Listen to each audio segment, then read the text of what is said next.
Good morning. Welcome to the May meeting of the Housing Opportunity Fund Advisory Board. It's customary that we start with public comment, and we did have a member of the public contact us and asked to do a brief presentation. He sent us slides. So Swain, if you could come up and do your presentation, but I do ask that you keep it within 3 to 5 minutes. Hopefully it will be less.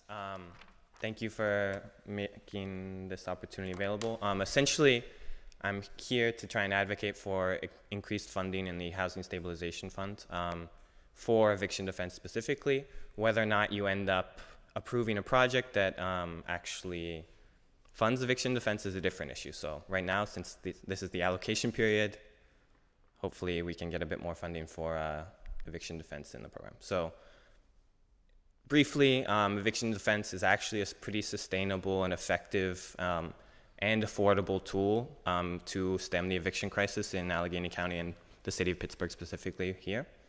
It can prevent or avoid evictions even in cases where the tenant ultimately has to leave the unit. It can smooth the transition process and eliminate a lot of the most disruptive and lasting effects of an eviction. A study done on a similar pilot program in Philadelphia estimated a 12-to-1 return on the investment. So for every dollar that was put into eviction defense, the city saved on the back end from saved human services, lack of, not having people pushed onto the streets or into other more vulnerable situations. So with a $3.5 million program to implement eviction defense, they would save over $45 million. Based on rough calculations, Pittsburgh, the city of Pittsburgh, not Allegheny County, could provide near complete eviction defense for around $750,000. And this correlates with the conversations that I've had with neighborhood legal services and what they would be able to do as well. So we all know that there's an eviction crisis. It's been increasing as development has been increasing, people have been pushed out. The need for a lawyer is extreme. Most tenants are unrepresented, and most tenants lose cases even when they have a legal right to stay in various instances. I'll be brief. This is because tenants do not know their rights. They often don't recognize that they have a right to legal action even when they're facing habitability concerns.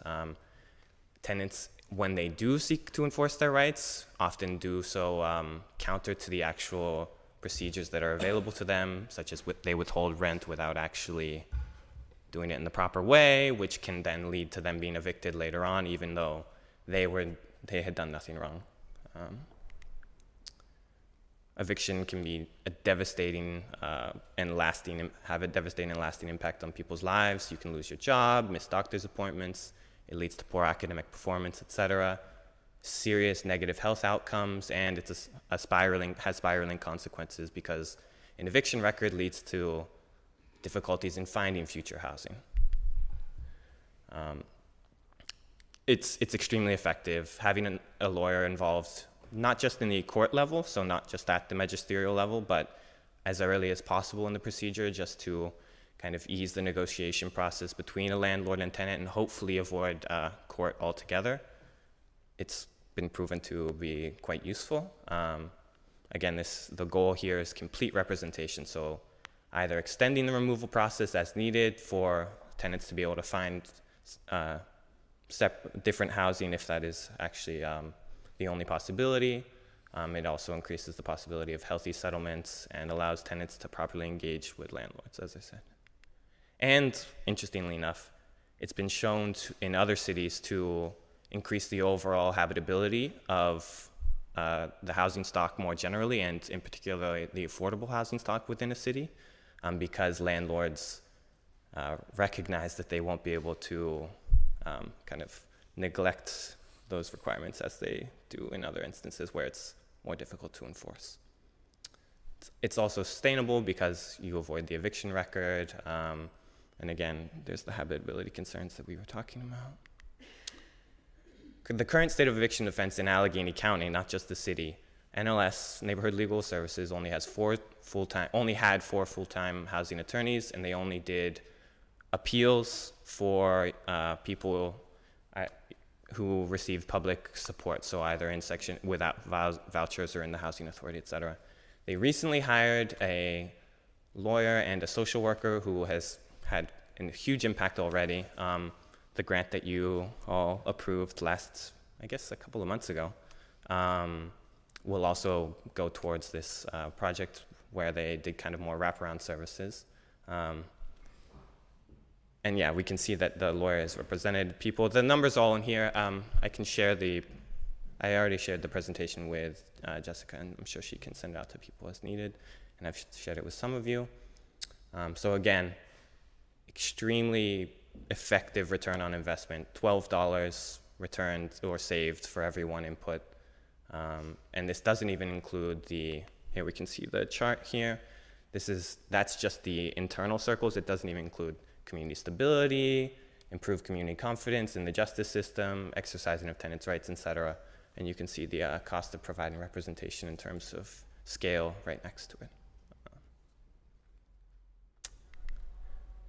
And yeah, so the proposed pilot program would, and again, I'm not asking for an approval of a pilot program or anything along those lines. It's more about increasing the allocation for the Housing Stabilization Fund.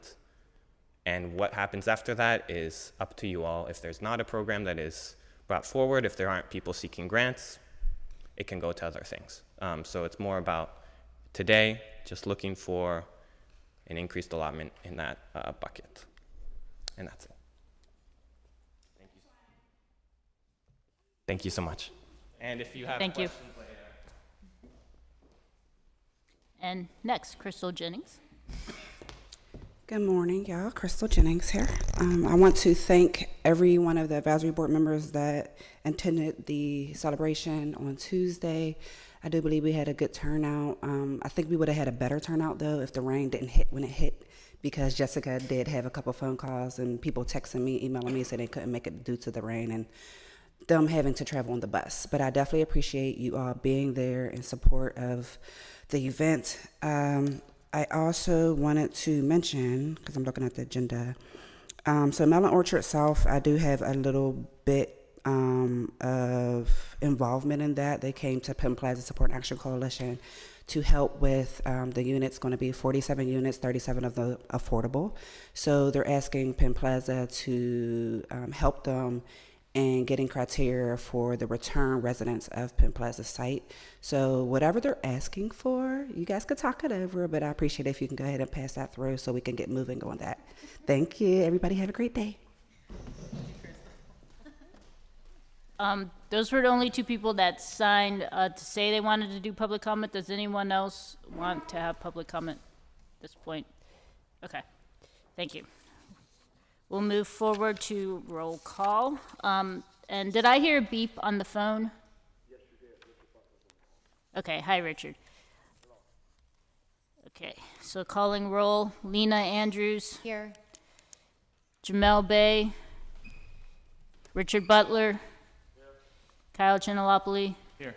Joanna Dimming. Here. Jerome Jackson. Teresa Kell Smith. No. Majestic Lane. He was here and left the room. Mark Masterson. Here. Valerie McDonald Roberts. No. Leslie Springs. Absent. Samuel Sue. Here. Sonia Tillman. Here. Derek Tillman. Here. Diamante Walker. Here. Adrian Wanahall. Here. Thank you. And a quorum is present. Did everyone get a chance to review the minutes from April 4th? Can I have someone motion? So moved. Second. Okay, Adrian motion to approve the minutes. Kyle seconded. All those in favor? Aye. Aye. Okay, motion carries. Anyone opposed? Okay, motion carries. Okay, so the sort of first order of business is to recommend or to discuss and hopefully get to a recommendation of approval of a 2019 annual allocation plan. So you can see in the staff report a bit of the history, but we've been working on this for a while.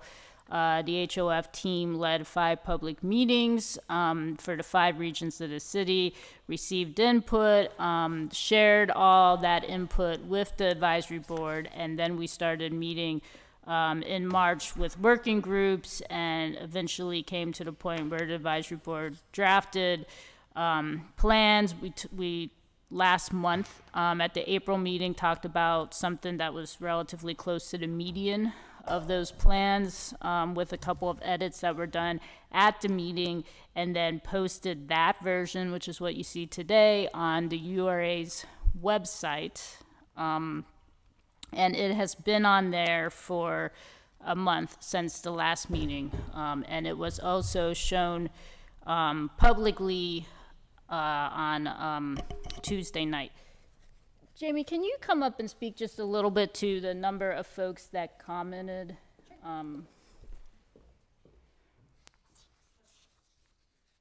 There were 47 responses from an online form and also from hard copy forms that Bettina had brought to some community meetings. We also had 5 people come up during the event on Tuesday.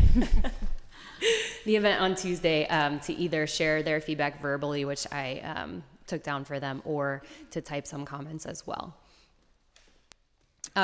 So out of those 47 where we had asked if they were renters or homeowners, we had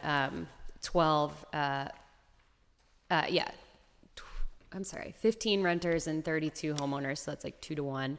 And then we had, I think that might actually be an old. Sorry, the numbers were looking a little bit strange to me. We had 72% of homeowners agreeing with the allocation plan as it was drafted last month, and then 80% of renters agreeing with the same plan. And if you could just quickly go over this just summarizes what some of the comments were from people. Sure. So the process for presenting this information to you was to review all of those comments in their entirety, to pull out some of the common themes, and then to match each of those comments to those themes. So if one comment mentioned more than one thing, that's represented multiple times. In terms of adjusting the annual allocation plan directly, there were comments to increase the rental gap program, to decrease the rental gap program, to increase housing stabilization, both for eviction defense and for the housing stabilization program more generally. And those were split among a homeowner and a renter. Increasing down payment and closing costs was also supported by a homeowner and a renter. Increasing the homeowner assistance program was mentioned by 3 homeowners. Increasing tangled title assistance was mentioned by 1 homeowner. Increasing the for sale development program was mentioned by 1 homeowner. Changing the AMI breakdown was mentioned, although we know that that's not something that we can do. I do think that's something that we would like to keep in mind as we consider to work internally at the URA to kind of bridge those gaps with other programs. And then one of the things that came up time and time again was just concern about the administrative amount. And I think part of that is because I don't know if in the beginning we were communicating well enough that it's up to, and that those dollars can go back into the programs. Once that was made a little bit more clear, we actually received a couple of comments saying that people like that policy. I also summarized for you just general policy priorities, so maybe not comments directly about changing the allocation plan as you had presented it, but just to put on your radar, I mean, by and large, the biggest thing that was expressed as a concern is just holding landlords accountable for code enforcement and for treatment of renters. There's also a split of, we should be emphasizing rental programs, we should be emphasizing homeowner programs, and then I'll leave the rest of it to you to review outside of the meeting. And then lastly, I don't think there's a slide about it, but the last thing that there were comments about were just general operational comments. And so that's in your report, and that's something that we'd like to just to continue to refine both the way that we operate and also the way that we communicate to the public about those operations. Great. Thank you, Jamie. Yeah, so based on all that, based on, as Jamie said, one person saying increase, we're in on one person saying decrease, and kind of back and forth, it appeared that the median balance was pretty much where we had it. So we left the plan the same as what was recommended at the last meeting, and I now open it up for discussion. Jessica, that has a typo, right? The 5.5. Yes. Okay. Yes, that's 0.5 or 0.55. Okay. Good. That would have been a big change. Yeah, 0.55.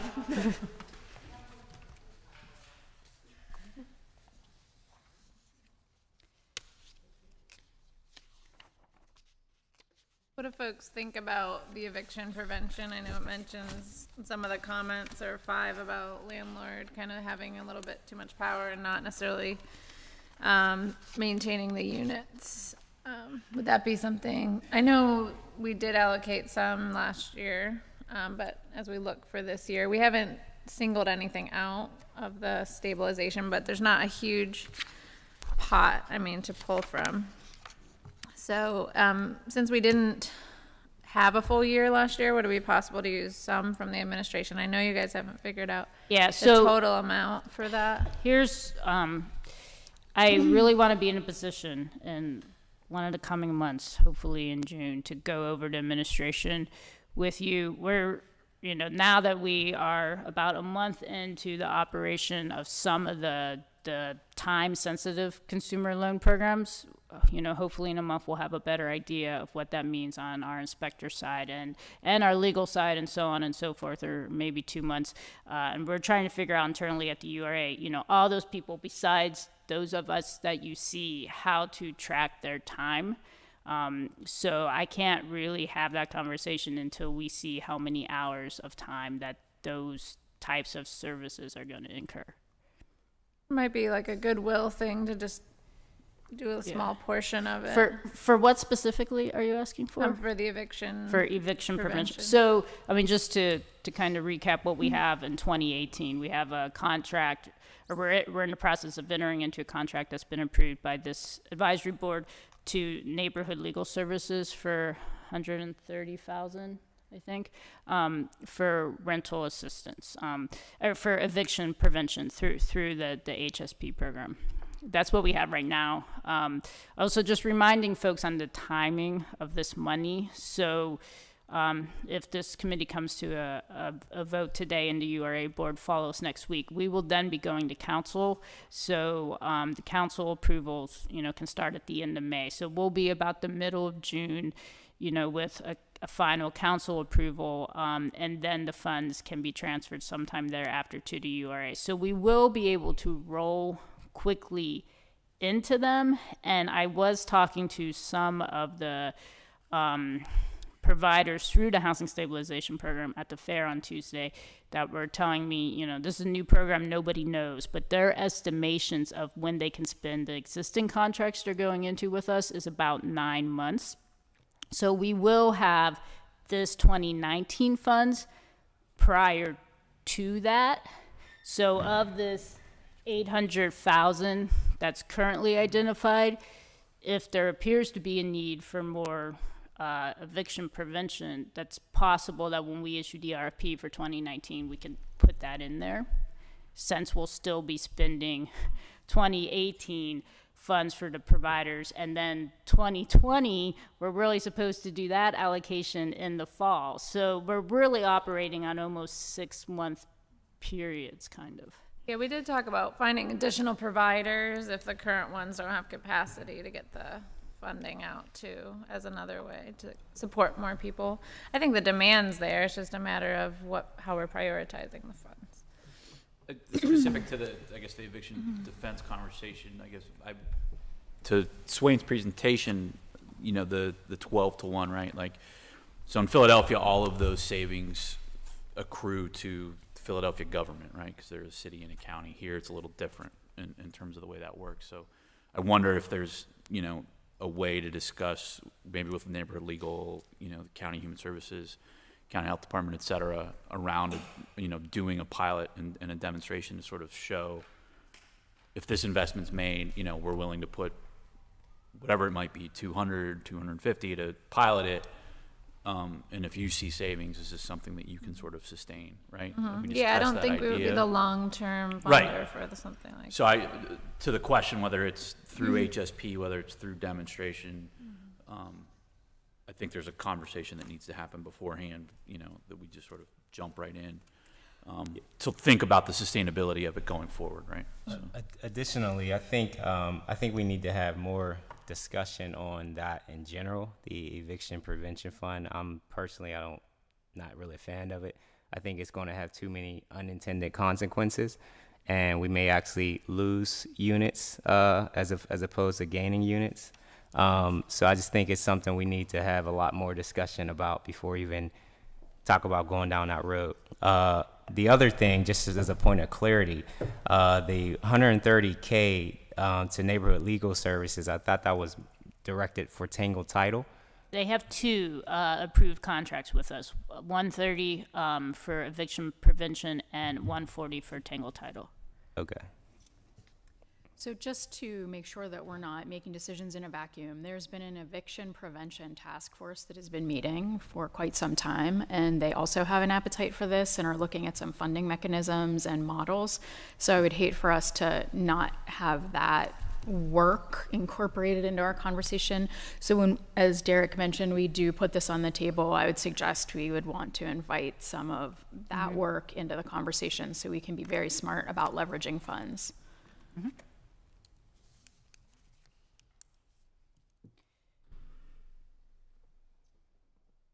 And there's nothing that prevents, I think implied in some of the housing stabilization program funding that we're approving this year, that some of those funds would probably be going That's correct. to NHS. And then we'll be having another allocation vote sometime this fall for the 2020 funds. Correct. So it would be great if we can have all of that information here before Prior we're to voting that. on the 2020.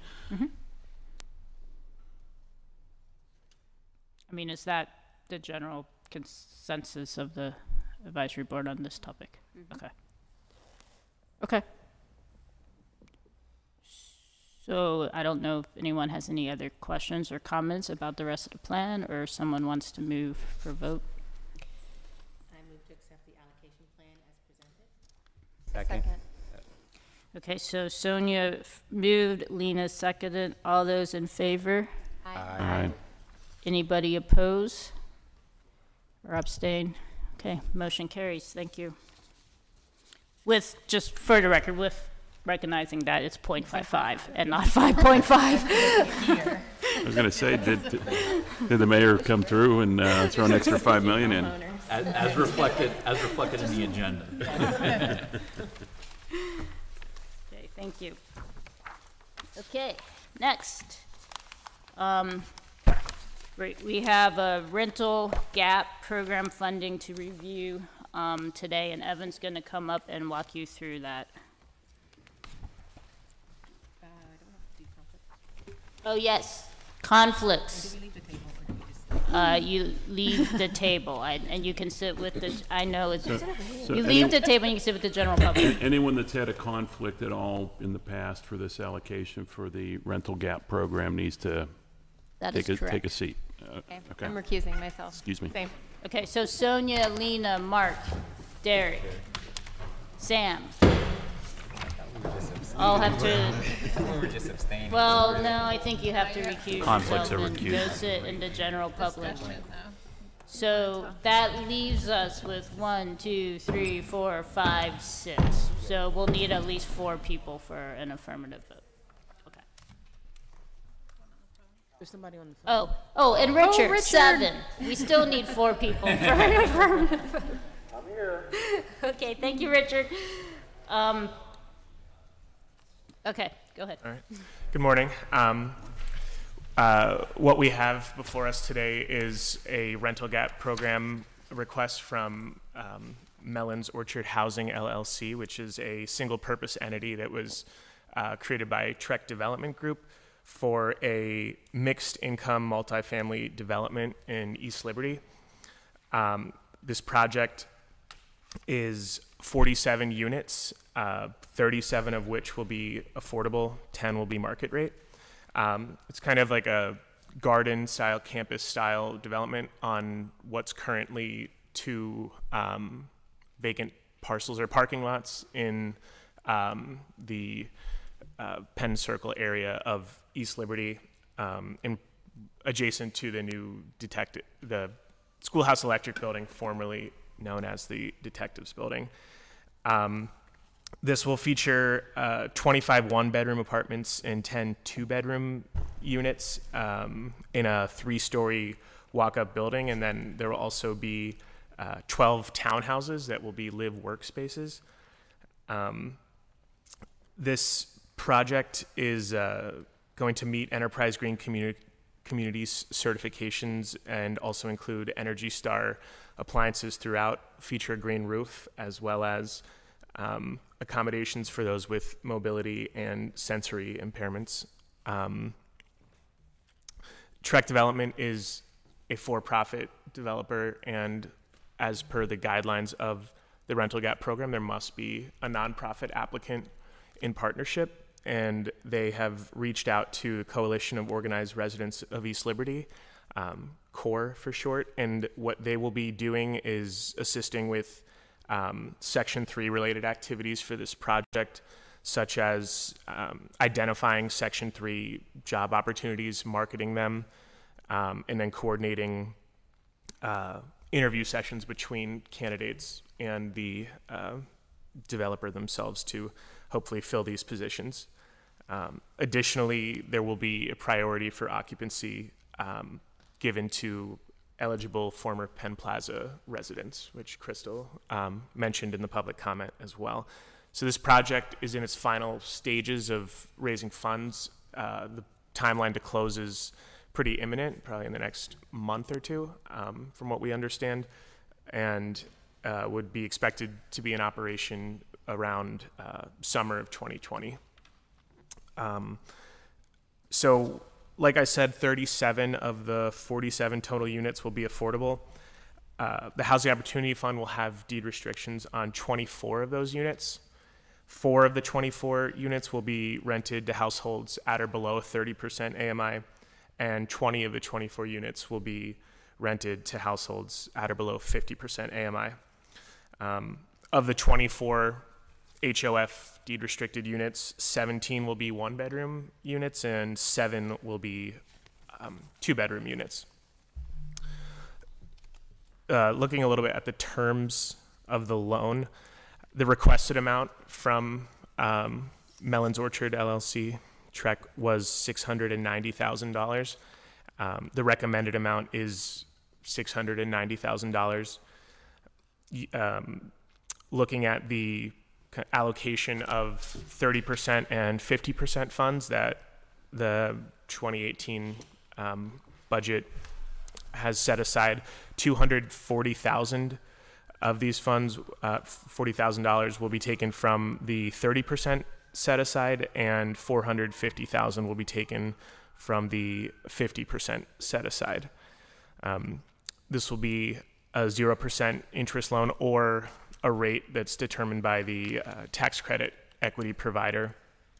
A term of 35 years on the loan, and collateral being subordinate lien position on the property once the project's completed. Right now, the parcels need to be consolidated and subdivided to include only where the project is taking place, but we'll be in co-position with the URA RHDIP Rental Housing Development and Improvement Program loan, which is coming out of the URA's housing department into this project as well. The affordability period for the HOF deed restricted units will be 35 years. And again, the mechanism will be a deed restriction on 4 units for 30% AMI or below, and on 20 units to be rented at households of 50% AMI or below. Looking at the budget, the total development costs are around $13.6 million, with the request to the Housing Opportunity Fund today of $690,000. That makes up about 5% of the total development costs that would be coming from the rental gap program. Other sources in the deal, as I mentioned, the URA housing loan, RHDIP, is a low-income housing tax credit project, so vast majority of the funding is coming from the tax credit equity, about $10 million. There's a conventional PHFA loan for $1.5 million, and then other various sources, including PHFA's Housing Affordability and Rehab Enhancement Fund. So with all those sources, it comes out to equal the development costs that have been updated as of, I believe, late April. And we're confident that should this project move forward on its expected timeline, that it will be properly funded. TREC is also providing supportive services at Mellon's Orchard. They've teamed up with a group out of Case Western Reserve known as the National Initiative on Mixed Income Communities, as well as Trusted Space Partners, to create that service plan as the building heads towards operation. They currently offer similar services at other affordable housing developments of similar scale in Crawford Roberts, and as well as one in Gibsonia as well. So the benefit of this project, we see obviously a significant need and demand for affordable units in the East Liberty neighborhood. So 37 additional units is certainly of much importance, and the priority being given to former Penn Plaza residents is also significant in this project. And another interesting thing of note is that beyond who's just going to be living on the site, this project will coincide with the reconnection of some streets in the Penn Circle area. Harvard and Beatty streets will be reestablished to their historic street grids, and that will also better connect the residents of East Liberty with the commercial core as well. So lastly, just to talk a little bit about how this project was scored and evaluated. The feasibility criteria, they scored extremely well, 56 out of 60, mostly, or they did, some of the main facets of the feasibility criteria are the capacity of the development team and the readiness to proceed, both of which TREC scored extremely high on. We believe that they've done similar projects in the past and are ready to go as soon as funding is completely secured. Cost reasonableness, it's mostly in line with market experience and what median costs are right now. One thing I will note is that it's very slightly, like 3% above the median cost for new construction as for PHFA, but this is a kind of atypical development, being that it's 5 different structures being built, not just a rectangular apartment building. So we believe that it's a cost reasonable project. They scored 10 points for having a complete supportive services plan that appears to be funded. And moving on to policy objectives, geographic diversity, we've yet to have a project in the East Liberty neighborhood through the rental gap program, so we're excited about that. And there's nonprofit participation. And then when it comes to P4 and energy metrics, they scored well. Housing, they're offering different levels of affordability, different unit types, high levels of accessibility. And they also scored well with their connect metric on P4 because of the proximity to key corridors, bus rapid transit. So we have some representatives from TREC in the audience today if there are questions, but I'm going to leave it at that and open it up for discussion. Yeah, John Ganaki is here from TREC, and I see Alethea Sims from CORE as well. So can you both come up to the microphones in case there's any questions? Hi, I'm Sydney Connell with TREC Development. I'll help answer questions. We'll only grab John if he's needed. I mean, I can say that this is a project that's been kind of a long time in the making. You know, as part of the Penn Plaza relocation, the URA and the Parking Authority had this site at the time. So it was RFP'd for a developer probably about 3 years ago.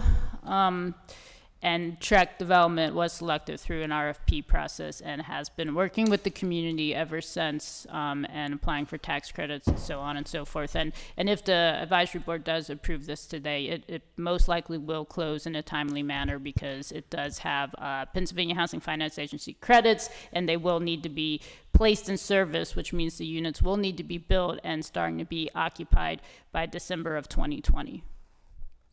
Could you just identify who in the community they've been working? When you say community, who do you mean? Okay, so Alethea Sims represents CORE, which is Coalition of Organized Residents in East Liberty. They've also been working with the Penn Plaza group and also ELDI, to my knowledge. But if you can elaborate. Exactly.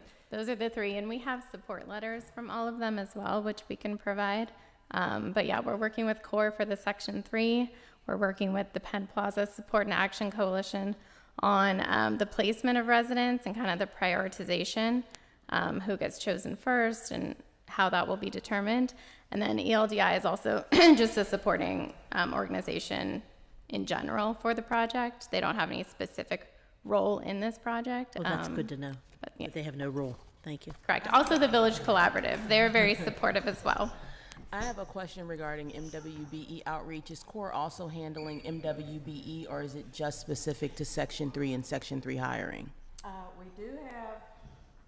We do have applications. If anybody comes in and says, well, they have a contracting company and they want to be registered, do you guys still do the?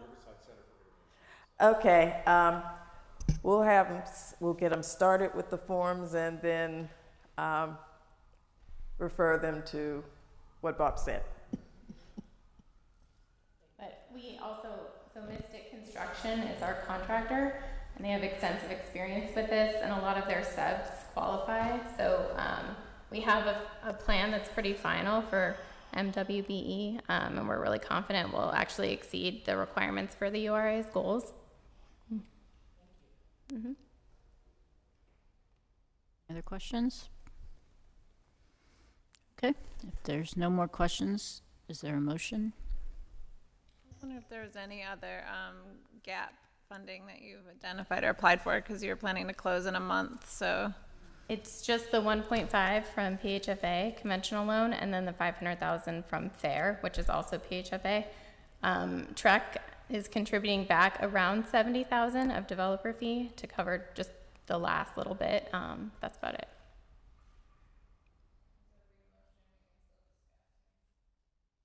Sure, but go ahead and discuss if you discuss first.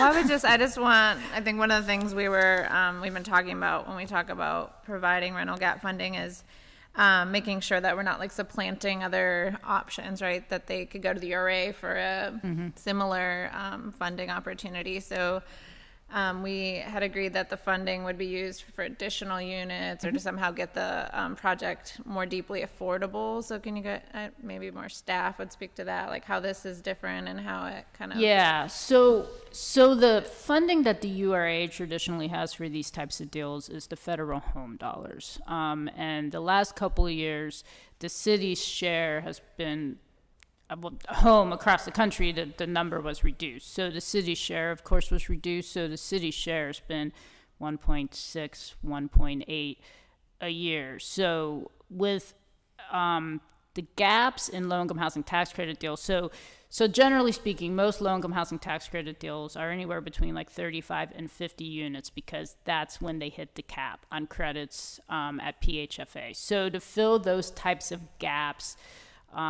we've been seeing about $1 million per project in funding that they need from the local municipality. And this last batch, to get them funded due to increases in construction, decreases in tax credit, how much the investors are buying on the dollar of the credits, all of these have had some increases to their gaps. So the home money, the 1.6, 1.8 that the URA gets a year is not enough to fill the gaps on about 3 tax credit deals a year. So all the developers have been proactive with FAIR at PHFA. Some of them, depending on their scoreability, have applied for Federal Home Loan Bank and for some other sources. And collectively, all the funding partners are kind of doing what they can to get these deals, funded into the closing table. So for that reason, with this gap being 1.4 and the URA is 1.5, and the URA is working on another tax credit deal that will close in another month that has a similar gap to it, the home funds are just not enough to fill those. So I don't see any home funds or URA funds. That's the RIDUP. It's the RIDUP, RHDIP. Okay, it is in here. Yeah. It's just under in the development sources section E. Oh, the 670. Okay, I'm sorry, yeah, I missed that. So. Okay, so there are some funds, and this would kind of match those funds essentially. It is basically almost a 50-50 match of the URA home funds and the HOF for this project. So it's not making the project more deeply affordable. They were going to do the number of units that they're doing. They were going to do the income amounts, but it does fit our goals of those income limits. Yes, without the funds, the deal would be in jeopardy. And did I hear correctly that Penn Plaza apartment former residents have some sort of first right of access of some sort to this? Yes, they have prioritization. Prioritization. Yes. Mm-hmm. They'll still have to qualify through the normal process, but assuming they do, yes. So how are we re-engaging those folks? We'll be working with do you want to speak to that? Through the Penn Plaza Support and Action Coalition. I'm sorry, guys, it's still too early for me. But yeah, PPSA has done a great job of outreaching to the former residents, keeping them informed. Your turn. Okay, yeah, so with over the last 2 years, I've been like full body into Penn Plaza because my father was a former resident of Penn Plaza. So I have literally been tracking, trying to keep up with the movement of the former Penn Plaza residents. The list that I was given, to be honest, yeah, from Neighborhood Allies does not match what I've been shown. I've done door knocking, I've done 2 mailings, and when you get displaced, you do not stay where that address you originally gave 2.5 years ago. Those people are no longer there. So what I've been trying to do is, if I see people out and about, other people from Penn Plaza, they contact me, and I'm trying to keep a track of where these people are. As of right now, there's about 5 that are still in shelters. So that's the hard part of me trying to find where they are, because they bop around, because you only have a certain amount of time frame to stay at one shelter. Then you have to leave, and then after a certain amount of time, you can come back. So that's the hard part, trying to find people. I have people out in Wormerding, Verona, Monroeville, like they're scattered. So I've definitely been trying to coordinate where they are, giving them the information of new projects that are coming about, and them knowing that there could be a possibility you have a possible ability to return to East Liberty, right down the street for where you used to live. So that's basically the outreach that I've been trying to do, and trying to get these people to have the right to return back to their home state of East Liberty. So. I would love to know how successful we are in doing that when the project culminates. Okay. If I could throw in I my would as 2 well, cents. and I want to thank Crystal for her work, because I think when I see you and know that you've been in touch with people, I know that you put a sincere effort in, and I don't know that that's true of all the times we hear from other people, but I do want to thank you because I do have a level of trust with you. If I can throw in 2 cents to piggyback on that, being a former high-rise resident in East Liberty, I know how difficult it is to keep in touch with the displaced residents. It would help, and I don't know who I could yell at, let the residents know where each other. CORE represented those high-rise residents, and we couldn't get that information. We have had to do word of mouth, and as Crystal said, once these guys get the vouchers and go, I think it should be, and I know no public comments right now, but I think there should be a way for the city, for the county, to keep track of these residents. So if there is, and there should be, a way for them to re-enter the community they've chosen as home, there should be a way to find out, not by private people using their spare time, and hope we get the right information. Me climbing down from soapbox now. I think the difficulty with that is sometimes people don't want to be tracked, and sometimes people are happy. I'm concerned about these residents because I've shared this story a million times. My family was displaced when the Civic Arena was built. They lived on the Hill District on Wally Avenue, and people moved all over, and they were happy once they set roots somewhere else. My family always missed the Hill, and so does a few other residents.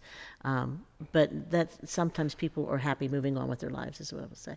But I would love for them to know that there's an opportunity, and maybe we could put something on the website or somewhere to let people know that these opportunities are available. I mean, do more outreach on our end to let people know that this opportunity is available. And I'm very interested in keeping track of how many people we successfully placed in this new facility.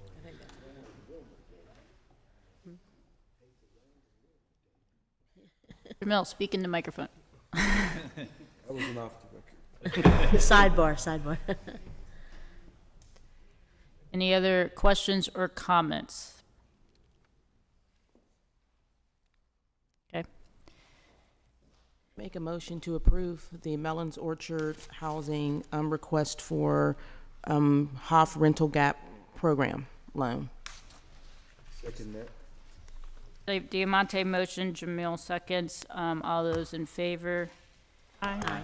Any opposed or abstained? Okay, motion carries. Thank you. Thank you. 7. Thanks, guys. Thank you. Okay. Next, and we probably should just, those of you who have abstained, just stay seated 1 second while we do this next item. This is another time request extension. We had one last month, and we also received a letter this month for that as well. And this one comes from the Northside Leadership Conference for the on behalf of Observatory Hill Development Corporation, who is the owner and developer of the 5 Points project in Perry Hilltop, and this advisory board approved a loan to them in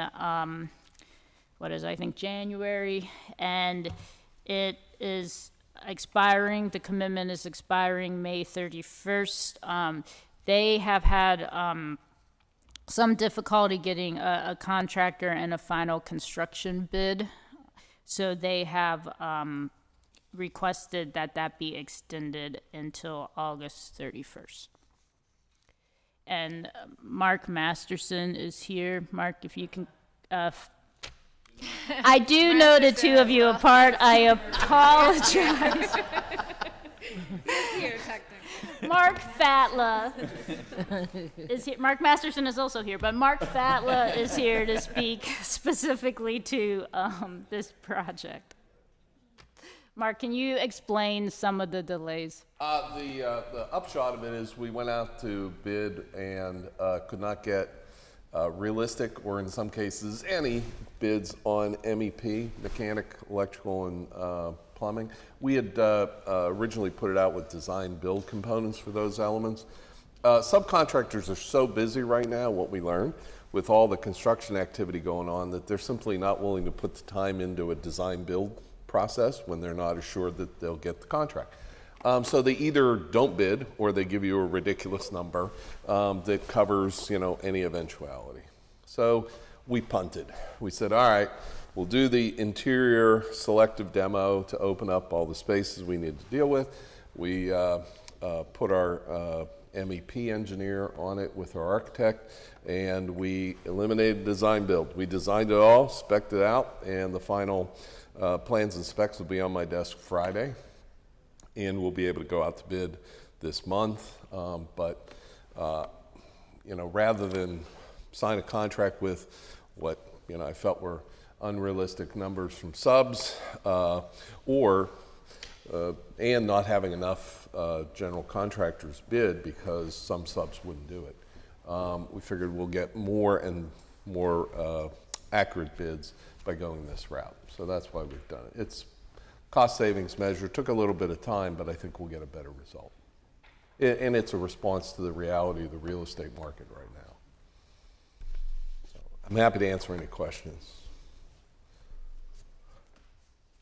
Is there any questions, comments, motions? New timeline then? I'll go to bid this month, award a contract by the end of next month, start construction as soon as we can after that. So I'm confident we'll hit the August 31 extension deadline for construction closing. We do have 3 contractors we've been working with, and they all are interested in providing bids once we have the final plans and specs, so we're confident we'll open it up to more than that, but we have 3 in particular who've put time in already into the project.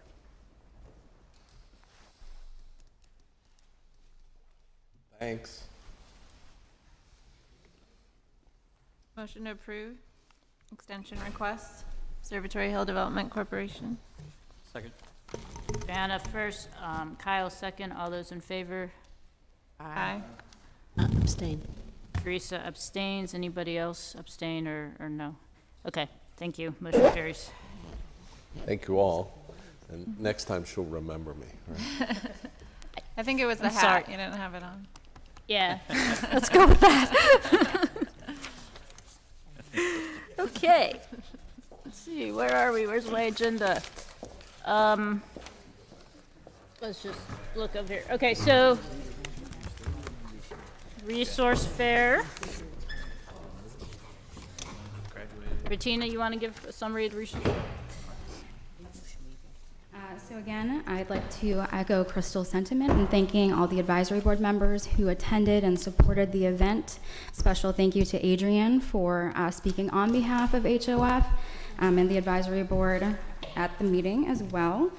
I would like to also thank Pittsburgh United, specifically Celeste and Crystal, for really helping with the turnout and the marketing of the event, as well as all the URA staff and volunteers and the rest of the HOF team and the Housing Authority. This event was truly a collaborative effort, and I appreciate and thank everyone who was involved in helping make the event a huge success. We had over 30 organizations present. And actually, if you flip to the next slide, I'll just show a list of it. So these were all the organizations that were present at the event. We had over 175 people who attended, which included the volunteers, staff, and organization partners. We hope to hopefully host this event again in the future. I'd be more than happy to meet with any advisory board members or members from the public who would like to give feedback on the event and how we can hopefully improve it should we decide to host it again. Thanks.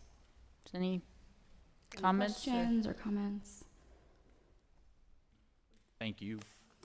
Yeah. Yeah, and everyone who helped set it up. It was really well attended. I thought, well done. It was really cool to walk through the fair portion. I don't know how many of you, were able to get in that room, but to see all the people there, and we received a lot of feedback afterwards. Some of the URA staff was telling me that people came up to them just thanking them that it was really easy for them to get all the different resources that they needed, and they never knew like how to actually get to the place they needed to go. So that was some pretty good feedback. Are you going to duplicate this in other parts of the city?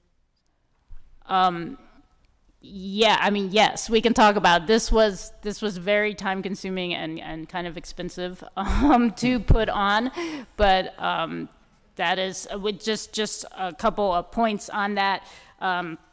We are still in the process. We're going to issue an RFP for community outreach for people to respond to an RFQ, to do different community outreach activities. And I also had an advisory board member yesterday make the suggestion to have kind of a marketing committee, which could do a couple different things. But I think one thing it could do is to talk about this kind of thing. And we also had 30 vendors here, and I don't know how many times we'll be able to pull them all out across the city, but I would like to do a version of this geographically. So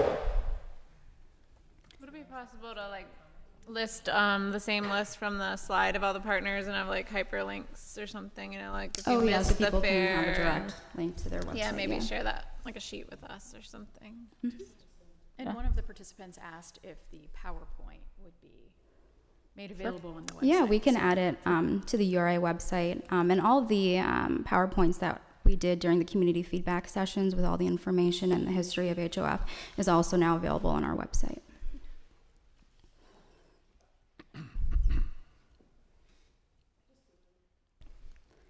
Dave couldn't be here from Northwood United, but they have a day that they do in July, and so he said he would be interested in partnering and doing something like this in that community, but people come from all over the city, so. To speak to Councilwoman's concern about doing it We citywide. could do something similar in the West End, but on a Yeah. much smaller scale, but I would love to do the same thing, partner. Okay. Yes, and then Bloomfield Garfield also reached out to us. They will be hosting a similar fair as well, and they asked us to come out and speak about HOF as well. And then just a recap for upcoming events. Our library series will be launching in June. We'll be in, I think, 6 different locations throughout Pittsburgh. We're also at every Neighborhood Works first-time homebuyer education course classes, promoting the down payment and closing cost assistance program and the homeowner assistance program. And I'm currently working with Pittsburgh Public Schools to hopefully start some kind of HOF series to start promoting that through the schools as well. And when we promote through schools, I want us to remember that half of our students don't attend Pittsburgh Public Schools, but alternative schools. So Okay. I'm going to make sure that we're thinking outside the box, not just partnering with Pittsburgh Public, but also the other schools around. Okay. Yeah, and I don't know if anyone has the list of the library series, but I'm pretty sure we're going to Sheridan and Knoxville, East Liberty, Hazelwood, Hill District, Southside. I think those are the 6. And downtown. And the downtown library. And that's throughout the course of June. Those are on Tuesday nights and Saturdays primarily. Right. And then we'll post it on our Facebook and website as well. When will it be posted? I'm sorry? When will you post it, or is it posted? I could post it right after this meeting, actually. Yeah. Just want to know what I'm looking for. I don't want to look for it all week. That's all. Yeah, and I can send it out to everyone as well. Yeah, we will also email the council offices and make sure they're aware of the library series. Thank you. Thank you. Thank you for your work. No problem. And so while we're kind of on the topic, I guess, so a couple things. In your packet, the colored chart is something that was hanging up at the resource fair, and this is something Bettina did a wonderful job drafting, and this was sort of a result of a lot of the questions we received in the allocation plan regional meetings, which was, well, these programs sound great, but I'm 55% of AMI or 75% of AMI, and I make a little bit too much for the HOF programs. So this chart is an attempt to show that HOF is just one portion of what programs the URA has available. We all know that the legislation, ties us to 50% AMI for most HOF programs, and we have the down payment program that can go higher. But the other URA programs have different income limits based on their funding source. For example, if a program is funded by federal CDBG dollars, it can go as high as 80% AMI. So you see on there that we have a PERP program, PHRP, Pittsburgh Home Rehab Program, which is also a home rehab program. So the households that are between 50% AMI, which is what our homeowner assistance program is capped at, the households between 50% and 80% could apply for PERP. Now the difference is that PERP is a 0% interest amortizing loan, so people do make monthly payments, but it is 0% interest. The average PERP loan is about $25,000, which is about a $68 payment, I think, a month. So it is very, very reasonable program. And you can also see the other programs that we have there. And the suggestion came to me yesterday to have a marketing committee to kind of talk about how do we message that? How do we message the fact that, you know, we need to, you know, make sure everyone knows what we're doing with HOF, and then make sure, you know, it's successful and continues to be funded, and, you know, kind of separated for those purposes, but also not separated so much that we don't know that these other programs are out there. One of the programs that lots of people were interested in Tuesday night, they were definitely interested in the HOF programs, but there's also, the URA has a HAPPY program for accessibility, and that can actually go up to 120% AMI. So households really 90,000 or below in the city that need ramps and other accessible improvements can apply for that program, and it is a straight out grant. So we're trying to figure out ways that when we advertise HOF, we don't leave these other programs to the side, but let people know when something is HOF so we can keep it going. It's kind of this weird thing. Would anyone be interested in being on a committee to discuss that, and also other marketing and community outreach activities? I'm interested in that committee. I'd like to be on it. Diamante, Mark, anybody else? Going once? I can also poll the committee since there are people that are not here. I would love to have a committee of probably about 4. So think about it, send me an email. It could be interesting. Joanna. Okay. Thank you. I'm interested. I just don't know. I'd like to say it, but I never would attend. And also, I'm probably jumping out of order, skipping down to the governance committee, HOF advisory board update, but it kind of goes hand in hand. In terms of getting volunteers for committees and so forth, you may have noticed that we are not really operating as a 17-person advisory board right now, and I wanted to talk just a little bit about that. So there are 4 chairs that were expiring. So everybody, when you came in, you were assigned either a 1-year, 2-year, 3-year, or 4-year term. And those terms expire April 30th. Yeah. Oh, I'm sorry. I just want to say that for ours, Richard Butler was our community person, and I did submit names to the administration for replacement. Richard is on the line, and he has, he's staying on the committee until a replacement is identified, but he has stated that since his term is up, he would like to step down. And Valerie McDonald Roberts' term is up and would also like to step down. And Leslie Springs has had some difficulty making it to the meetings and so forth, and will most likely be stepping down as well. She is the tenant association slot. Additionally, the fair housing slot has been vacant with changes in the Fair Housing Commission. So those 4 slots will need to be replaced. I hope that when we replace them, we're replacing them with people with no dependency on public dollars or foundation funding, that they're actually true independent voices from the community. I hope we at least consider some of that, because we have a lot of people, all wonderful people, but a lot of you work for or represent organizations that do this kind of work in the city. And I personally, even though I know a lot of people here think independently, I'd like to make sure that somebody has none of those ties. That's all. I mean, if possible. Yes, I mean, just to remind people of not everybody wants to serve on these committees unless they have a vested interest in some way. You know? Just to remind people of the process, the mayor's office makes a recommendation, and that recommendation goes to city council. There have been people that have approached the URA stating that either they themselves would want to be considered, or they know someone that would. Whenever anyone does that, we just pass that information along to the mayor's office for their consideration.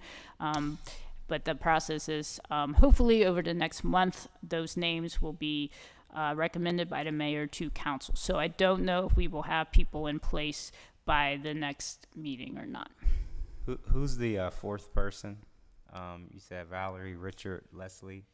Carlos Torres is not currently at the Fair Housing Department, so that will be replaced. So a question about process. Folks were certainly appointed and are representing certain arenas of expertise.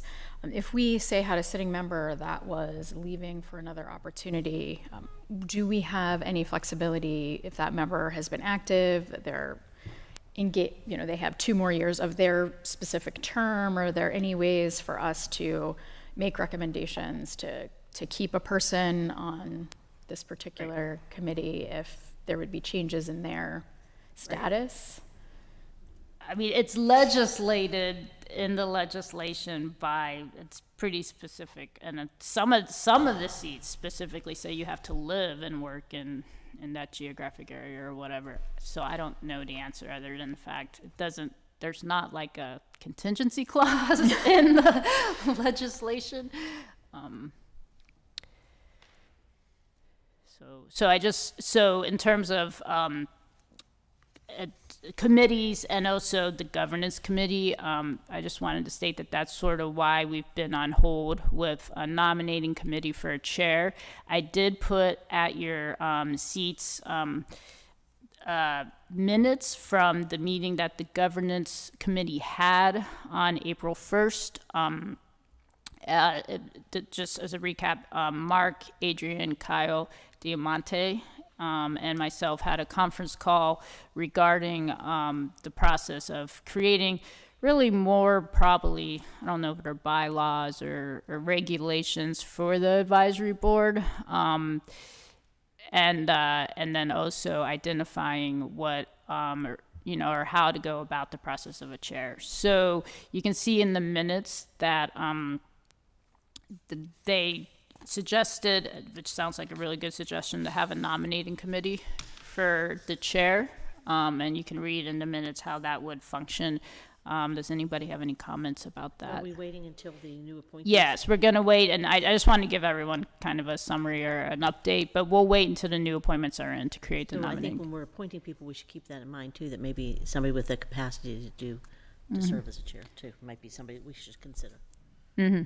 Do you have a sense that the nominations are going to happen quickly, or I know sometimes that gets slowed down because it's not necessarily a priority right. in other things that are happening within right. city government? Right. Do you have any indication? Majestic left the room, but yeah, from the conversations I've had, I think it is forthcoming. I don't know how quickly it'll go to council. The administration already asked for names, so. Okay. Yeah, I think it's going to be forthcoming. I think we'll definitely have the names by next month. I just don't know if it'll be through a council process or not. Yeah, I'd like to get a chair named like within the next 4 months. Agreed. And not wait that long if they get bogged down somehow, that we're not handcuffing ourselves to waiting that process out. Yeah, my hope is, will it be a 3-week process for council? Teresa, do you know, does it? So it depends, because if council wants to interview, then it could take longer. Okay. So the issue last time too is like people's employers, that they had to get permission to serve, and there was kind of like this. There was some hold up with that last time as well. But in the meantime, if we have these open seats, how does that change our requirements related to having a quorum and voting? Right. Do those seats continue to be part of the way that we calculate that, or not if they're open? Yeah, I mean, if the outgoing members can stay on, and Richard is on the phone today and counting towards a quorum, that would be the preferred, I think, until... Because if we're still talking about 17 and 4 of those members, I appreciate you being on the phone, Richard, because that really helps, but if we have 3 members that aren't coming... You're wonderful. But that is really impactful, because we've had at least 2 members that for an extended period of time have not been active. So we're looking at the 17 number when it's really only 15 that would ever be available, and that just makes everything much more complicated. I agree. I don't know if there's any clarification on that, but I agree with you, because, then the quorum would be like, 1 person less or something. Yeah. Right. What was the thought process for waiting until these other replacements are, put in place? Only because we are functioning at 2/3 of the advisory board. If people do not want to wait, if it's a general consensus, that was just staff recommendation. But if it's a general consensus to not wait, I'm okay with that so too. The reason I want to wait, and I mean, you can start the process, but the reason I want to wait before we actually have a person identified is because there might be somebody on here with that we add that has the capacity and is independent. I mean, as I mentioned, almost every one of you have an organization or represent an organization. So to me, if we're going to have somebody that you're receiving public dollars or foundation dollars, to me, you still have somebody that you're accountable to. But I mean, Jessica's accountable to the public, and I'm accountable to the public. I want people that are accountable to the public. I know that she's doing a great job doing this, and I think we put her in a difficult situation because she wants to be as independent as possible. But I think everybody would be in that situation. I don't think any of you could speak truly independently. Maybe you, but I don't think there's a lot of people that could speak independently. And so I want to make sure when we appoint people that they are people that are truly independent, and even if you are independent, that there's no look of impropriety and no look of something that may appear that somebody's not independent. And so it's just the look of it. For me, I want somebody totally independent. You can do what you want, but I'm not going to vote for it. That's all. So the second question, this governance committee, it looks like is tasked with coming up with the nominating committee. Am I reading this correctly? And when was this formed? Maybe this was, I know I had to leave early last month, but when was this committee formed? Well, we had the meeting April 1st. I think it was formed at the March meeting. Yeah. Okay. I missed that. Yeah, I don't think that the idea was that the governance committee I think people would volunteer to be on that committee from this group. So it's, it just was a way to try to figure out for a way to talk to people that might be interested in sharing and sort of vetting them and looking at this kind of criteria. I think what happened was we started trying to nominate folks to be chair at the table, and we took a pause and said, let's form a committee to think about it more broadly. The folks that are on the committee are the ones that volunteered at the table at the time, and the goal is to put together a system so people can self-nominate, nominate others, and then that nominating committee would make a recommendation of a shortlisted slate for the rest of the board to vote on. From our conversation, Diamante, correct me if I'm wrong, but it was a similar process to what you guys used for the land bank. Yes. The way that it sort of happened, right? Same thing. Cool. Yeah, I like to join that committee as well. Okay. Because I think this is definitely the first task of the committee, but I would like probably the committee to continue to meet monthly or every other month to talk about other just governance in general. Okay? Okay, so what I'm hearing is we'll talk about this again next month. Yes.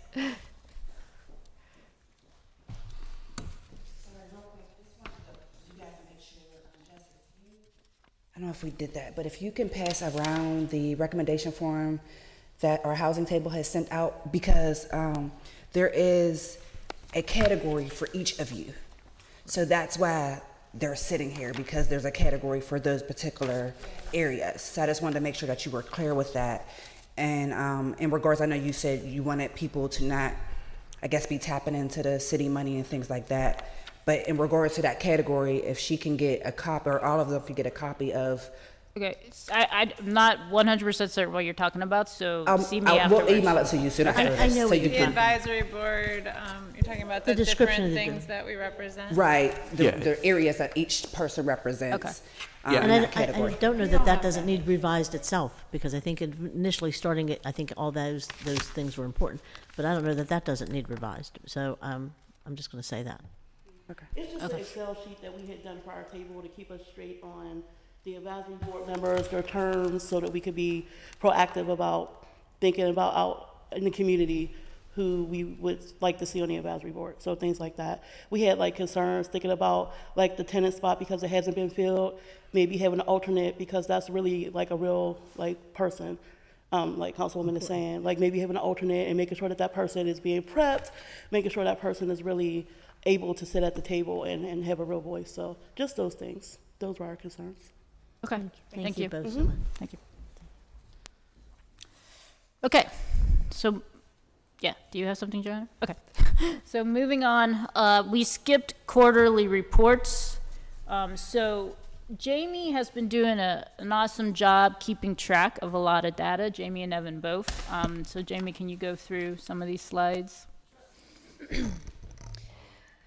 So we've been working since the Housing Opportunity Fund has been staffed in late September to develop ways and practices that will help us monitor, evaluate, and report to you on the uses of the funds, the potential impacts of those uses, and hopefully help you sort of think through your policy priorities and the way that you're reviewing the projects moving forward. All that is to say, these are some first steps that we think will be useful to you toward that end. I think this is very much a work in progress. So if there are advisory board members that are particularly interested in the information that we're looking at and the ways that we can present that to you, please let me know. This is my favorite thing to do. So I have 4 updates for you today. One is about commitments and closings to date. Another is an update on where the development-focused projects are in their processes. The third is an MWBE update. And then the fourth is an update on the commitments that we've made by, broken down by the various income levels that we are required to adhere to. So looking at this first slide, one of the challenges that we all have in sort of keeping track of where we are has to do with the commitments that we make to organizations and then the commitments that are then made to households from there. So the development focus, the rental gap program is pretty straightforward. The down payment and closing cost assistance program is pretty straightforward.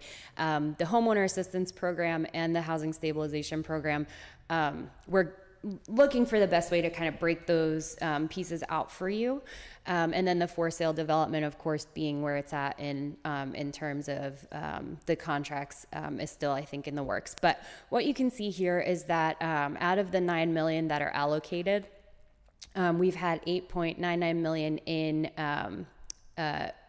proposals from just developers and organizations, so not including that down payment and closing cost applications. Out of that 9 million, 5.02 million have been committed. 0.45 million have been closed. So that's with the rental gap program and the down payment and closing cost assistance program. I'm happy to share that the down payment and closing cost had included $50,000 in closed deferred loans. As of the time that this was written, I think that there's probably one more after that. Sharon, do you know how many closings? I have a number. I have a count on a slide a little bit later. Then if you look all the way to the right, the part that is highlighted is what is left for developers and organizations. So we have 1.37 left for the rental gap program as of the time that this was put together. We had 0.68 million left for the homeowner assistance program, but that refers to what has been committed to the organizations, not what has been committed to households. And then we have nothing left for the housing stabilization program for the service providers, but all of it left for the households that would benefit from the program. And for sale development, we're getting there, so that money is still all considered to be available. We have a lot left for down payment and closing cost assistance in terms of households that can benefit from it. We have technically everything remaining for the homeowner assistance program, but I'm going to give you an update on some applications that are really close to coming to fruition. And then, and we already talked about what's left for consumers on the housing stabilization program. So if we go to the next slide, there's a map of the project progress for the rental gap program developments, although as we all know, those can change pretty quickly, including the extension that we just put together for the closing for the 5 Points development. The thing that I'm very happy to share is, of course, that Riverview Towers had already closed and is beginning construction. So we can see the people who are living there start to see some improvements to their surroundings. I'm really excited about that. We have estimated closings for Parkview Manor in Oakland in May, an estimated closing for Wood Street Commons in June. They're securing their final financing. An estimated closing for the Center Avenue YMCA in July. They're also currently securing their final financing. MWBE report. So all of our programs, as you know, in the guidelines are required to follow this MWBE monitoring. All of the projects that are eligible are currently in good standing with the URA's Performance and Compliance Department, and Riverview Towers has committed to award 22% of their construction work to MBE contractors and 11% to WBE contractors. Those both exceed the minimum standard that that we have at the URA and that is required by the Housing Opportunity Fund. So I'm also very excited about that. Here we have your commitments by those income levels, both in terms of dollars and in terms of households or units, whatever the case may be. So if you look to those bottom lines in gray, the total number of dollars at 30% AMI through rental gap program, down payment and closing costs, and homeowner assistance program is about $1.7 million. That's 65% of the commitments that are made to date. At 50% AMI, you have about 876,000. That's 33% of commitments made to date. And then at that 80%, and I have 115% there because it is the down payment and closing cost assistance that goes up a little bit higher. You have about 48,000 committed out from that program, and that's only 2% of the dollars that have been committed so far. Looking at it a different way, we can talk about the number of units or households being supported, whether that's through development or through direct assistance to families. You have 78 units at 30% AMI committed for a rental gap program. You have one household in the pipeline for a homeowner assistance program at that 50% AMI level. I'm sorry, 30% for a total of 79 households or units. At 30% AMI, that's 48% of the households that are being helped through those commitments to date. For the 50% AMI, you have 77 households. That's 47% of households or units. And then at that upper level, you have 8 households or units. Those are all through down payment and closing cost assistance, and those are 5% of the households or units that are committed to date.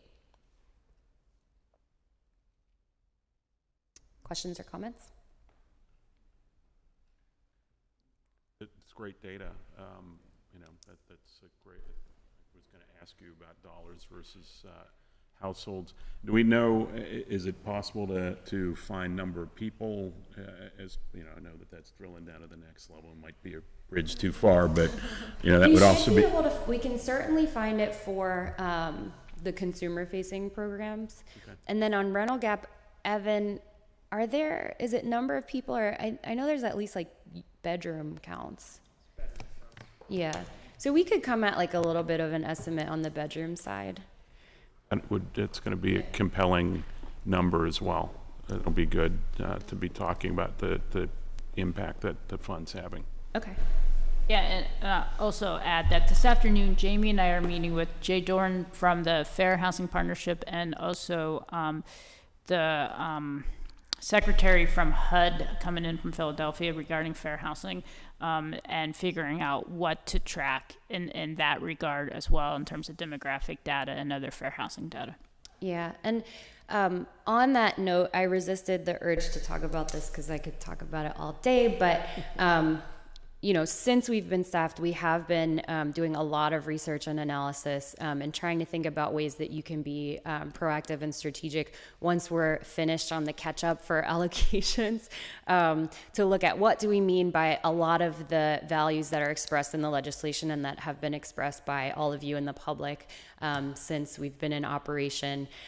So that means taking things like fair housing, taking phrases like areas of opportunity, and kind of matching those to how we might be able to measure those things. I'm going to be really excited to share that with you as we move forward as well. Just one other note. One of the things that sort of was responsible for getting the legislation passed is that try to design it so that it worked in every council district and worked across the city. Mhm. So we need to be keeping track of that stuff as well. Yeah, I mean, next month we can maybe highlight the down payment closing cost program and show you where those closings have been, because I can say just from memory of looking at the files, the first couple were in the West End, and we've also seen a couple in the South Hills. So we will showcase that next month. Some of us have been tenacious in the West End. I agree. This is good data. I don't see us having copies, so if you can just share this information with us. Sure.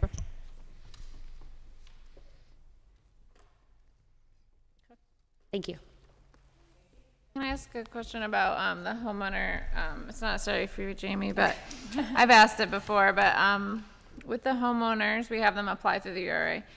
It's just an issue when you have a pipeline of homeowners that have already, for example, gone through. We're having a situation where you've gone through rebuilding together, you've applied through rebuilding together, you've done a scope of work with rebuilding together, they've seen the house, and now we're saying go to the URA, fill out their application. The URA has to, you know, do another scope of work review and visit to the house. I'm just worried about how many hoops.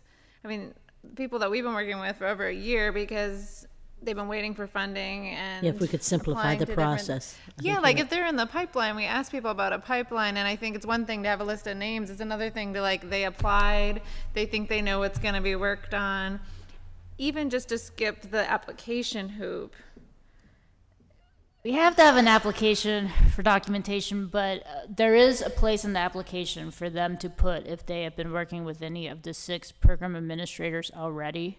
And we also need applications because we need to do property reports and we need to get an appraisal on their property. But if they're already working with somebody, we'll get it to them as quickly as possible. And if that group is familiar with the house, it should, you know, make the process go much faster. But is there maybe a way to have our partner, like Rebuilding Together Pittsburgh, they're a partner of ours. Is there a way to ask them to modify their application to get all of the information that the URA might need on the front end, and we can just leverage that same application? Or collaborate on one application. I think, I mean, unless you want to start another committee and you'd be on another advisory. No, I'm not interested. What's more so what's been done, you know, moving forward, we can send people to URA. The problem is, like, they've already been, like, waiting for a year, jumping through hoops for a year. I mean, we have one application right now, so everyone is uniform, but I mean, can you give us a month to see how this is flowing, and if we need to make adjustments to it, we can.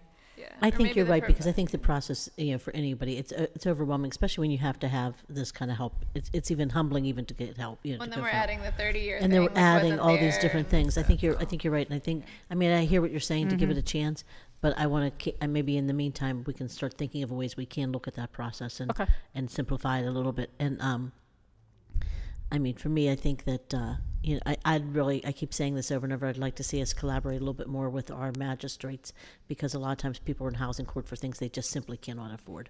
And so I'd like to see us collaborate a little bit to really help people that are really in need and in jeopardy of losing their homes before they lose their home. I agree with that, and we have been reaching out to the court system a little bit, and additionally, Bettina met with PLI as well, and well, I don't even if think anyone our gets magistrates and PLI cited, get along. So I think maybe talking to Ricky King, who kind of represents the magistrates, Okay. is important. Okay. I mean, this is a technology thing, but I wonder if we need to start to look at data sharing and creating some sort of web-based portal. I know that everybody's not on the internet, but at least the systems they could be uploading this information into a system, and then we could all pull it to do whatever it is that we need to do. And then we'd have to pay an organization to help us, to help the residents through that process.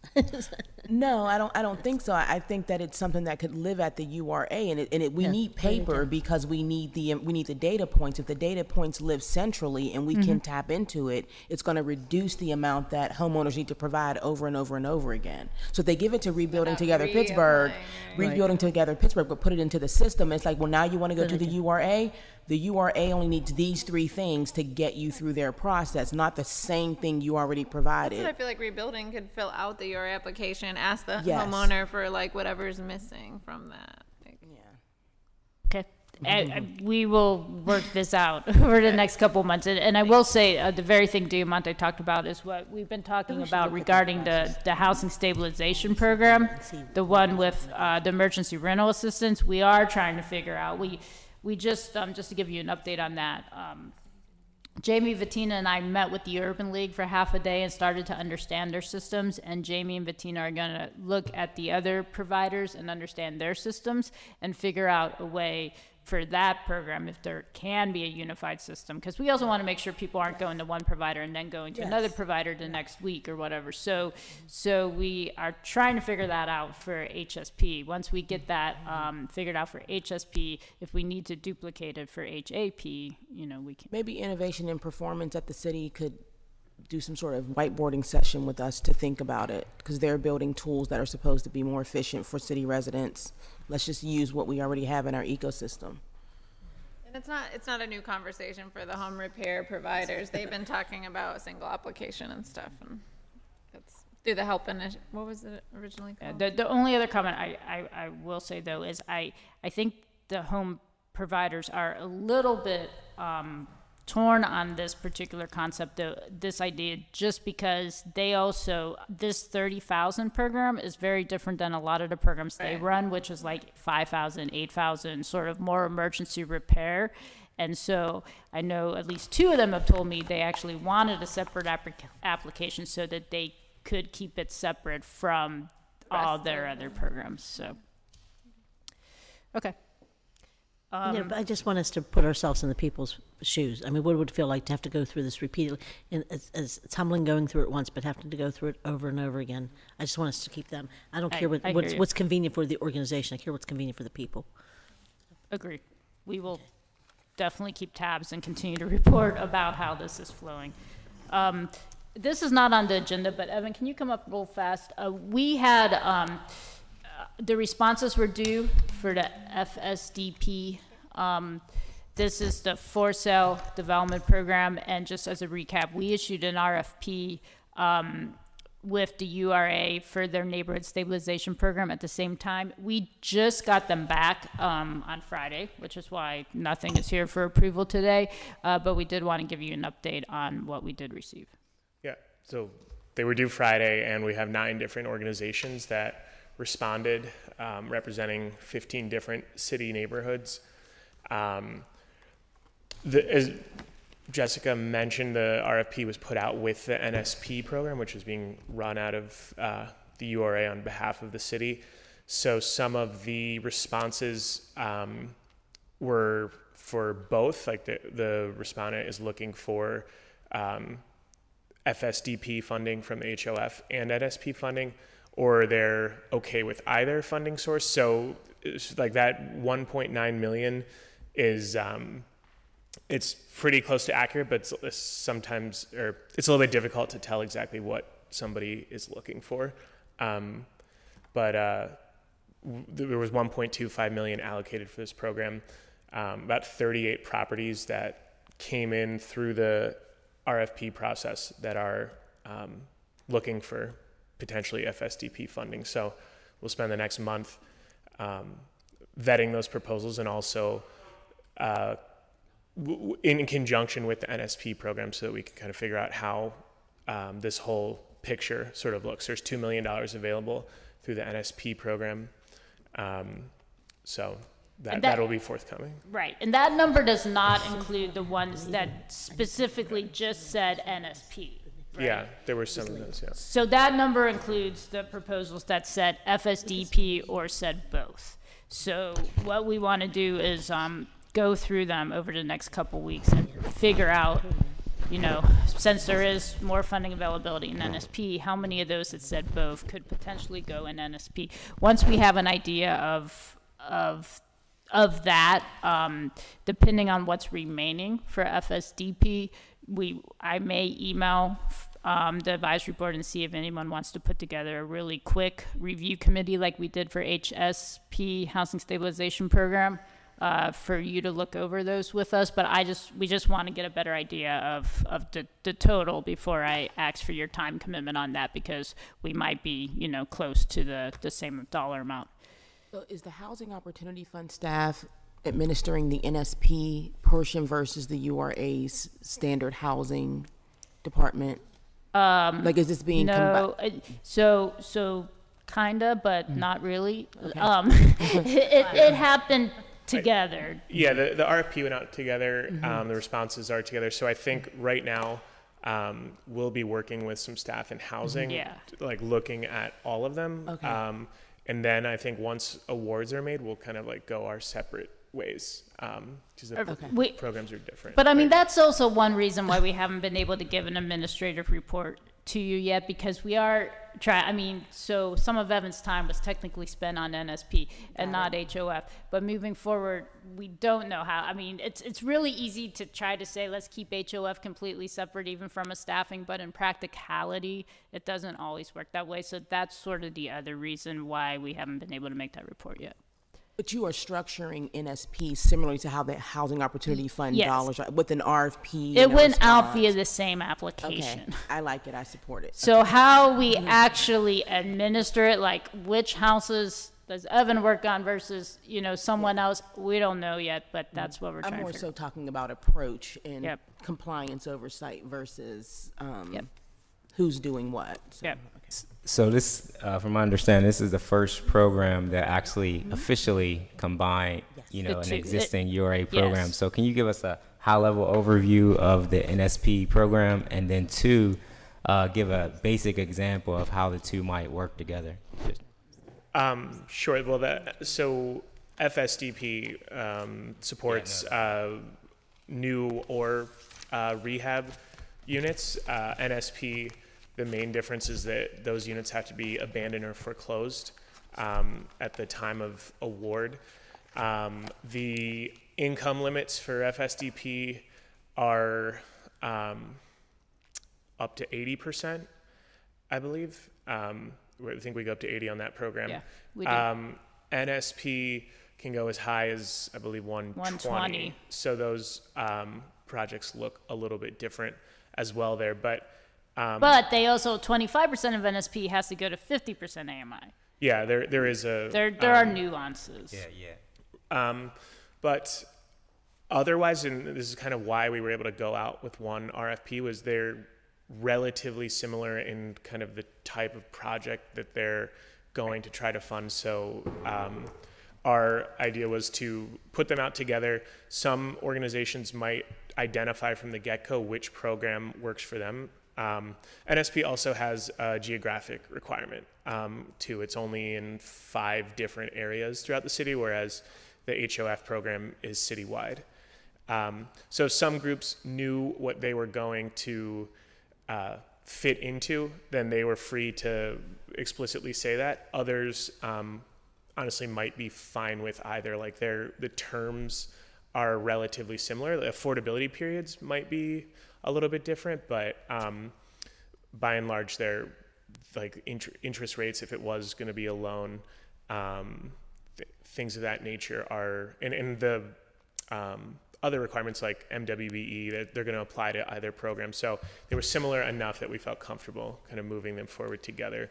Once we figure out where they all, how it all shakes out, that's when they'll kind of become separate in their project management, if you will. And some might actually combine both funding sources. We'll have to, again, really dig into all the proposals and see if, you know, that like kind of double layering can happen. It would be happening together, but like some of our rental gap deals have included other URA funds. But yeah, this is a little bit more of like a concerted effort. Do you know how many were grants, like permanently affordable proposals? Not off the top of my head, but we do have that information. Most of them were. I mean, most of them were looking for grant money to bridge the difference between total development costs and what they can sell it for. And with the FSDP program, it is going to have the 99-year affordability period. The NSP has a 15-year affordability period, but just to recap what Evan said, there are geographic limits and there are abandoned and foreclosed definitions for NSP. The NSP, just to clarify, is an award that the city and the URA receive from the state. Correct. Derek, to your question, it's not sort of a, quote, standard URA program done with regular funding, though this is the third NSP? This is our third chunk, Yeah. but it will be the last because Yeah. the program is not funded by the federal government anymore. Yeah, this was left over from Philly or other parts of the state that Pittsburgh did a good job in getting the first 2 rounds out, and they felt comfortable giving it to us. So that's a good thing. Yeah. It's a great thing, but it's a last time thing. Yeah. Jessica, just to I guess go back to the sort of the 1.9 in requests and the 1.25, and so in total we had 3.25, I guess, right, across the two. Does that come close to equaling what the requests were? It does. Okay. I mean, we don't have the NSP request. Yeah. number I was on just here, but curious. Evan and I talked about this the other day. We were relatively close. I want to say maybe like 4 million came in total between the two. Yeah. Okay. But so our task, the staff task over the next week or so, is to look at those NSP geographies and NSP definitions and figure out what is NSP eligible, and then look at everything that's not, and get an idea of what that total number is that would need to be considered for the HOF. So one other question. So I've noticed in other proposals, someone may apply for a certain amount and the recommendation is a lower amount. In this case, if someone applies for one program, would you also potentially recommend that we actually, allocate the funds from another program? If they are eligible. Basically, in order to fund as many as possible, if something is eligible for NSP, it's going there first, because those are more restrictive requirements. So no matter what somebody asks for, if they're eligible for NSP, they're going to go there first. Okay.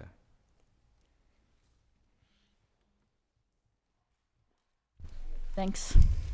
Does anybody have anything else before we go to public comment? Okay. Would anyone from the public like to speak?